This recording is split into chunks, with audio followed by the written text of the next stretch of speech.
Welcome to my life adventures. I'm the one and only Monica the Spirit Queen. I'm a professional psychic medium and a paranormal investigator. My crew and I lurk in the shadows at night, hunting spirits and demons. I do readings, break black magic spells, travel, expose fake psychics, and have clients from around the world. I'm no nonsense when it comes to respect and honesty. I have a crazy busy life, but I love it. My family keeps me going with their love and support. I will never give up, no matter what demons I have to face.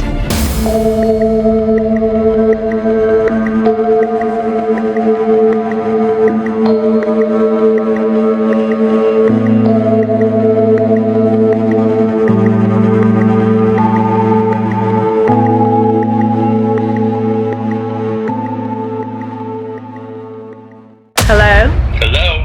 Hey, Hey, can you hear me good? I hear you good. Hey guys, welcome back to Paranormal Hour. I have a special, I'm gonna call you celebrity. I know you don't call yourself celebrity, but I hate that. Yeah, don't say that. okay. Special guest, Steve DiSchiavi from Dead Files. Hello. Hello. How you doing? I'm good. So, how have you been? We haven't spoken in a while. Yeah, it's been a couple of years. Yeah, like 3. I wanted to see how you're doing. And the last time we did an episode, a lot of people listened in. A lot of people were excited. They're like, oh my God, you're talking to Steve. I'm like, yeah, he's a normal person like everyone else. He's normal. In case you guys are wondering, he's just like the rest of us, you know. Really cool guy to kick back, hang out, talk to. Really nice. Straightforward. I enjoy every time we speak. Maybe next time it won't take 3 years. Well, hopefully not. Yeah, it's been a long 3 years. Yeah, tell me about it. It's been crazy. Yeah, I mean, people were saying, you know, they had some questions and stuff like that about the show, and we're not going to talk too much about it or get into too much details because, you know, we don't want to. I saw one of the questions, actually a couple of people kept asking me, how did you get into Dead Files? Yeah, it's funny you asked me that because, you know, since I started going on, I shut down my Twitter years ago. I shut down Facebook, the fan page anyway, closed my Instagram account out for personal reasons, and then I started doing TikTok about 6 months ago, and there's a lot of new fans apparently that are asking me the same type of questions that I've answered over the years, and I'm like, how do you not know this? And I realized, you know, with all the streaming, especially since the new network put us on, it used to be HBO Max, we're on Max now, we're on Hulu, we're on Discovery Plus. When we're airing, we're on Travel Channel. The season just ended last Thursday, season 15, that we wrapped filming in February of this year. And the last episode with Cindy Kaiser aired on last Thursday. So, and everybody, I don't know if everybody knows, but Amy left the show for whatever reasons, and Cindy jumped on board for the last 8 investigations of the season. And you know, she's a friggin' rock star. She just kicked ass. And I don't know Cindy personally, but just watching the show and the episodes, she looks like a down-to-earth, really cool woman to work with. Yeah, she's phenomenal. She's down to earth. She's sweet. She's humble. She's easy to work with. You know, she's just so in tune to what she does, and it's just sitting down doing a reveal with her is really interesting. Yeah, I was just gonna say the reveal, and even during her investigation, she literally reminds a lot of me because she doesn't hold anything back. And it doesn't matter like whether we scare the clients or not. We don't beat around the bush. And it makes me crack up, and it's not a funny situation, but it makes me laugh a little bit knowing that that's exactly what I do too, and I don't hold anything back. We don't beat around the bush. Listen, if you have an entity that's there for a very negative reason, or that's going to kill you, we're not going to put roses and flowers around it. We're just going to say, if you stick around, you're going to die, or if you don't do something about it, something bad is going to happen. Yeah, well, you know, I speak to the clients obviously in depth before we go out to investigate, and I always tell them the same story every time. And it's not a story, it's you know, expect the worst, and if it's not the worst, then better, but expect to hear the worst thing that you ever thought of at the end of this investigation. And if it's not the worst, then all the better, and if we can figure out how to fix it, that's all that matters. But I always tell them up front, listen, you may think you got A, B, and C going on, and you're going to find out it's not even close to what you think is happening. It could be something even a lot more worse, a lot worse, and just, expect that. So they go in knowing that anything could be said, and, you may be told that, you can't live here anymore. Well, that's your choosing, and I get this from fans all the time. How come they never listen to what you guys say? I'm like, I don't live there. You know what I mean? That's on them. I don't live there. They want to stay and deal with demons or whatever the frig is going on. Knock yourself out. So, you can't tell somebody, oh, you can't live here. You got to move. All right, yeah, okay. You paying my bills? You're doing this, you're doing that? It's a little difficult for people to just pick up and leave, especially today with this chucklehead in the White House. Interest rates are at 9%, who could just pick up and move? So. Right. No, I get it. But again, people have to hear it, though, right? Oh yeah, 100%. Yeah, it's like doing a notification when somebody's dead, and you have to tell the parents or the mother or the son that somebody's dead. Eventually, somebody's got to tell them. Unfortunately for me, for 22 years, I was the one doing most of the notifications. Telling people, your son was just murdered, and we're going to do the best we can to find out who did it. Right. But back to your question about how I got involved with the show. ABC News did a documentary on the NYPD called NYPD 24/7, and it was a 7-part series that aired back in, 2003, something like that. It was a while ago, and I was the featured detective on the first episode. They did like the homicide squad, they did patrol, they did vice, they did narcotics, they did emergency services, which is same as SWAT in most of the agencies. And I was the first detective, and for some reason they wanted to put the mic on me all the time, and that's how I got noticed by. The guy that created the Dead Files pitched it to a network, and a network executive saw me on this documentary. He told him, well, if you're going to use a detective for this, I saw a guy on TV who would be perfect for this. Why don't you reach out to him? And that's exactly what happened. I mean, I didn't want to be on television. That, I wasn't looking to be on TV. I mean, I wound up getting a movie role, a movie called Pride and Glory with Ed Norton and Colin Farrell because of the documentary. So, a lot of stuff came out of it.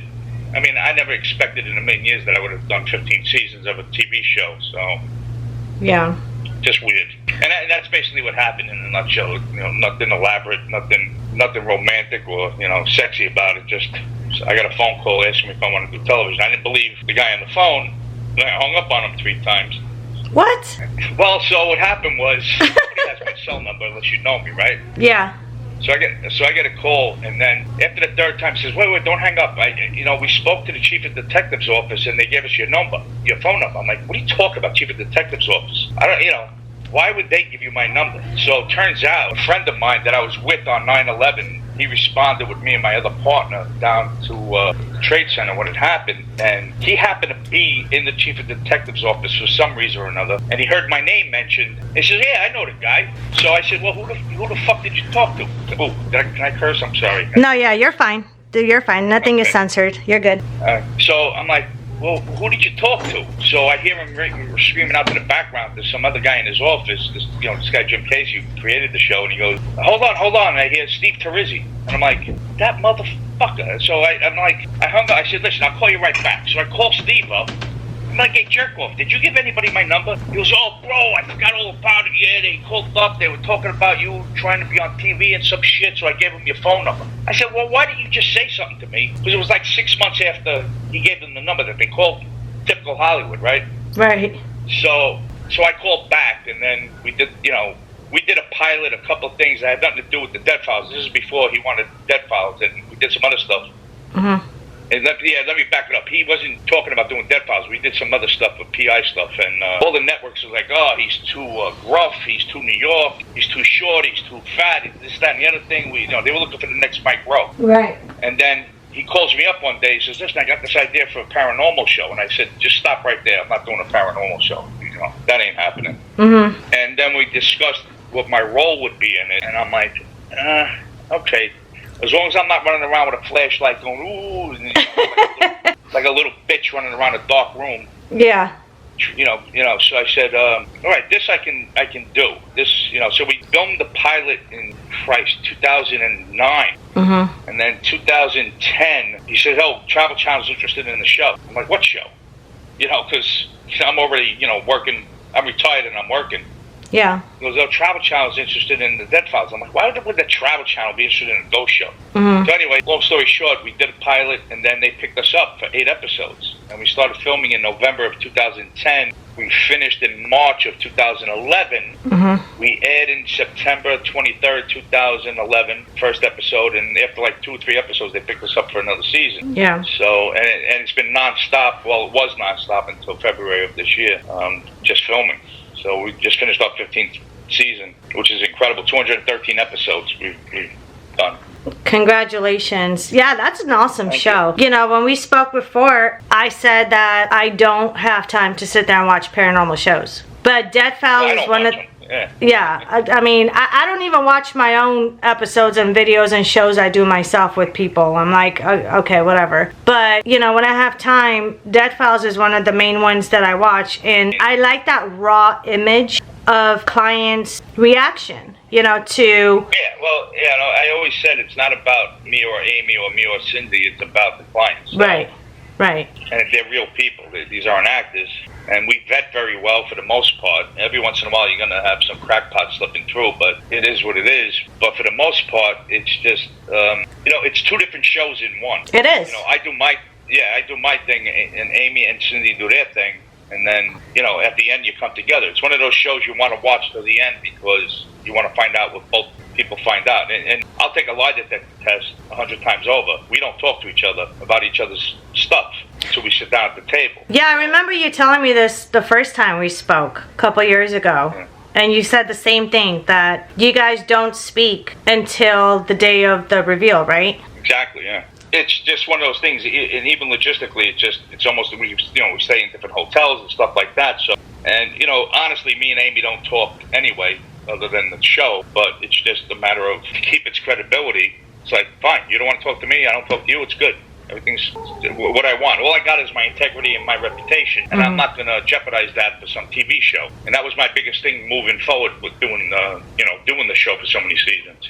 Mm-hmm. My thing was, don't think you're going to pull some producer bullshit and tell me what to say, how to say it. You know, some things I have to say, you know, to get the point across, like as far as why I'm there and stuff like that, which is just, it's a generic, these people are going through this and blah, blah, blah, and that's why we're coming here. Mm-hmm. But other than that, everything's, it's off the cuff, basically. What is really interesting is to see your natural reaction during the reveal when you take out those big envelopes with the drawings in them. Like, how do you feel when you see those? Like, every time, obviously they're different pictures every time, but very similar cases. It's just, certain things happening, especially when it comes to kids. Because, I feel like adults can handle it, but it's kind of harder for the kids when they get attacked. Like, how do you feel when you open up those envelopes? Well, to me, it's I spend the most time with the clients, right? So Cindy and Amy never really see the client. They don't talk to clients at all until the review. But I'm spending hours and days with them. So, I get to know these people, and then when I pull out a photo and I see the woman that's been crying on my shoulder about being attacked in bed at night, and I pull out a photo and there's this fucking demon, or whatever the hell it is, hanging over her bed, attacking her. It's hard for me to, it's like doing a notification. Right. The same type of thing where you got to tell somebody bad news, but somebody's got to do it. So I man up and I do it. It's not easy for me, but I try to be as empathetic as I can. And, and they appreciate it. You'll see a lot of times during the reveal, I'll turn the photo over so they don't have to stare at it. And the producers get mad at me because they're like, stop doing that. I'm like, fuck you. They don't need to see this. They don't need to be more upset than they already are. Right. They don't need, so I turn the photos over so they don't have to see. And I understand the producer's end of it because it's drama for TV, but I look at it as, this is a real person dealing with real feelings here, so why make it worse for them? But they're thinking about good TV, not so much person. Right. It's bad enough that these people are getting tormented. Now there's a visual picture in front of them, and they're like, oh my God, like, not just you, but I believe it does hit them a lot harder because they're the ones that are going through it, and they don't need to see the visual side of it. You know what I mean? Well, they do need to see the visual side of it so they understand what's going on, but you don't have to keep it in their face for 4. Because you got to understand something. The reveal lasts for anywhere from 3 to 5 hours, right? Mm-hmm. Depending on the reveal. There's 9 minutes of it on television. Yeah. So imagine all the editing that goes on. So they're dealing with this all for 3-4 hours straight about how things are messed up in their home. And, you know, for me, it's just how much you're going to batter the people. Just let it be. You know, let them understand what the situation is. Mm-hmm. And we always take a break before Amy or Cindy does their final assessment of what they need to do. Mm-hmm. And, you know, it's a short break, you know, 15, 20 minutes tops, half hour. And then we sit back down. And obviously, nobody sees that. But that's when we sit down and we go over. And I do my little spiel for TV. All right, you call this in for this. You know, you're dealing with this, this, and that. And now we're going to find out what to do about it. The introduction of it, yeah. Yeah, so, but, you know, it's a long 3, 4, 5 hours for these people. And, you know, at the end of the night, they're drained, you know, beyond drained. But, you know, for me, it's, if I can give them a hug and make them feel better at the end of it all, you know, that means a lot to me. Right. And then, I mean, of course, you know, like, I do that with my clients too. Like, you know, they're in tears, something's going on. I don't just give them one hug. I give them multiple hugs. One in the beginning, one during, and one after. Because, you know, sometimes they do need that comfort, knowing that, you know, there is a light at the end of the tunnel, and they were not able to see it until you showed up. You know what I mean? Right. I mean, it's like you got a disease, you go to a doctor, you go to 5 doctors, nobody can help you. You go to one doctor, says, listen, this is going to be okay, I'm going to take care of this, this is how we're going to handle it. And then you're like, where have you been my whole life? You know, thank you for helping me. Exactly. So it's not, you know, and a lot of these people have called other people in that just told them, yeah, your house is fucked up. You know, you should probably move. That doesn't give them an answer. Mm-hmm. They don't tell them anything. They don't do any research, real research anyway. Mm-hmm. So, you know, the show works. And I hate calling it a show because I always say it's an investigation, but it's TV. It is what it is. And at the end of the day, if we can help people, you know, that makes me feel good. Absolutely. I mean, otherwise, why else will be doing what you're doing? You know what I'm saying? Yeah, I mean, my whole life's basically been in service. You know, between the Marine Corps and the police department, I've always served one way or another. This is just another service for me. Right. You know, I never expected in a million years it would be in the paranormal realm, but it's still doing a service to the public. Right, exactly. I mean, no matter what, you're helping somebody. There's another question. I mean, trust me, I've been saving these questions. It's just 3 years. I mean, these are like emails and messages after we did that one episode, and I was like, okay, let me gather these up, and then it just started collecting dust the last 3 years, and then I was like, okay, all right. I've been on TikTok trying to answer a lot of questions for new fans, and you know, I do a video every once in a while. You know, and I didn't realize that we had new fans. I guess because of all the streaming now. You're right. They see the show, and I'm getting questions that I was answering 11 years ago, and I pretty much, all the fans that we had knew all the answers to them, but now I'm getting the same questions again. I'm like, why are they asking these questions? Then I'm realizing, well, these are people that just new to the show, and they're curious, so I get that. Yeah, you have new fans. The same thing with me, like when they say, Monica, are you ever haunted? What kind of question is that? You know what I'm saying? What kind of work am I doing? Of course I'm always haunted. Well, I had a question.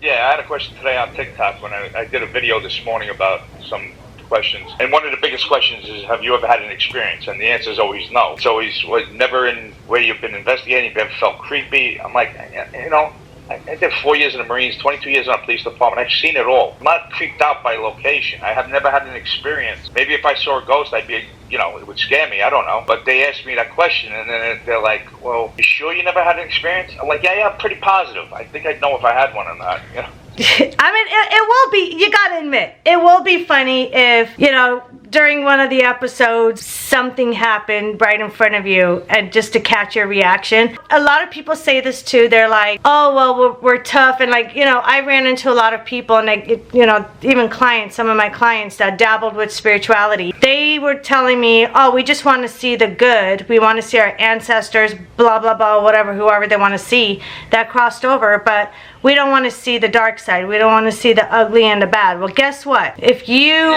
open those doors, you're going to see everything. You don't get to pick and choose what you want to see. And these are the people that have told me many times that, oh, well, you know, I practice spirituality. I have experienced something a little bit here and there. I didn't see it. Maybe I heard it. Maybe whatever. You know, I felt their energy or whatever. But they haven't really experienced it. And so they're like, okay, well, I'm going to handle it this way, you know, because I am spiritual, or because I've been working in this field for a while, or whatever. And then when the time comes and they actually do get attacked, or they actually see something that they don't want to see, their reaction is completely different than what they said.